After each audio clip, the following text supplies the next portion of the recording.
In my video today, I'm going to be talking about psychological factors in a talent pathway. First of all, what would I say are the psychological factors of a winner or top athlete in a performance environment?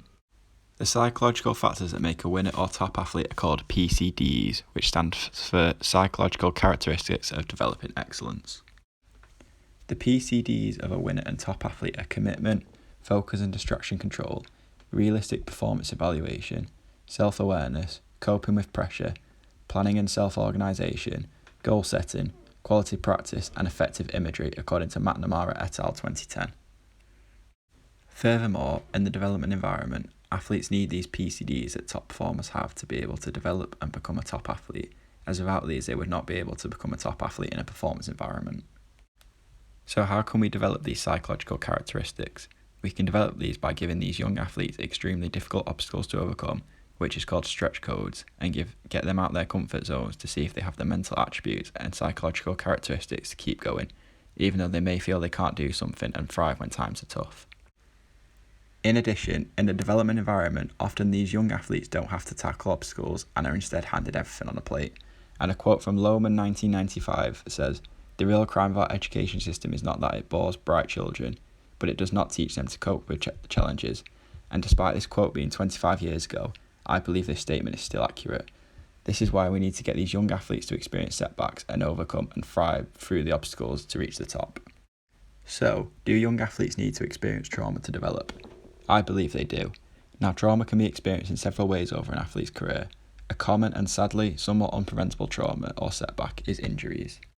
Moreover, an athlete is more likely to suffer an injury in their career. Even if they look after their body and keep it in a perfect condition, they will suffer an injury, however big or small.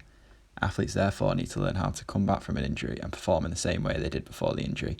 And also these athletes need to learn how to prevent injuries by doing certain exercises and training regimes, keep their body in a better shape to prevent injuries. One recent example of a top athlete who had all the PCDs a top athlete and winner requires, and uses mental strength and psychological characteristics to overcome a major injury is Santi Cazorla. Santi Cazorla was a top footballer who has won 2 FA Cups with Arsenal and 2 European Championships with Spain, and had all the PCDs a top athlete requires. Santi Cazorla then suffered a horrific injury and setback in his career that not just threatened his playing career but also his ability to walk. In September 2013, he suffered a kick to his ankle which broke a small bone, but because Santi Cazorla has all the PCDs of a top athlete and is committed to playing football, he played through the pain, saying, "For me it was just an ankle sprain." Then in October 2016, during a Champions League game with Arsenal, he said he could not carry on anymore and tried to find a solution to the pain he was suffering. This ended up with him having surgery 2 months later with 11 operations in total. He was told he should be satisfied if he ever walked again, and it looked like he could lose his leg. In his final operation, he had his Achilles reconstructed as they used skin from his left arm for his ankle. Despite what he'd been told by doctors, Santi Cazorla worked hard and psychologically worked his way back to try and play football, and in August 2017 began to run again, and then in November 2017 his leg broke down again. Most athletes would have given up at this point, but not Santi Cazorla, as he had all the PCDs and growth mindset to reach the top to get back to playing football.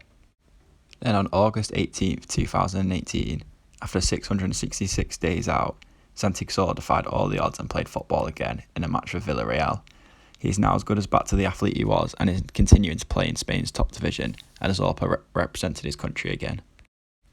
Despite being 33 years old and coming to the end of his career at the time and being told he would never walk again, Santi Cazorla showed the PCDs of a top athlete and what all athletes need to get to the top. As Santi Cazorla proved with the psychological characteristics and the growth mindset, you can overcome any setback. This is why we need to help athletes deal with setbacks at younger ages and deal with trauma. So how can we do this? There's a number of ways we can do this, which includes making them experience failure. We can also give the top athletes in the group challenges that are almost impossible to achieve on rare occasions, which are called stretch codes, and see how the athletes deal with the task and see their mindset, and if they give up or commit to try achieve it, even though it will be very hard. A common method also used in youth sports to set back an athlete is to move them to a higher age group to see how they deal with that change. Evidence has also shown that athletes who deal with these challenges and setbacks are more likely to reach the top, so it is important it gets taught in the development stage of a talent pathway. In addition, the biopsychosocial model has become a popular way of tracking human development in sport, according to Keisler 1999. which is why it is important that during the talent pathway, young athletes develop these psychological characteristics. Furthermore, these young athletes need to develop a growth mindset in order to develop and reach the top. So what is a growth mindset? A growth mindset, according to Dweck 2014, is when students understand that their abilities can be developed through dedication and hard work. So why is it crucial these athletes develop a growth mindset at a young age? It is crucial because those with a growth mindset believe that they can always improve, catch up, or even surpass others who may be more naturally talented than them or have peaked and developed earlier than them, stated in Dweck 2015. This is also important with the PCDs a top athlete needs, because a growth mindset is what an athlete needs to keep developing and be the one to reach the top, but also it is needed for when setbacks are experienced. They won't admit defeat and give up, but instead work hard to overcome it.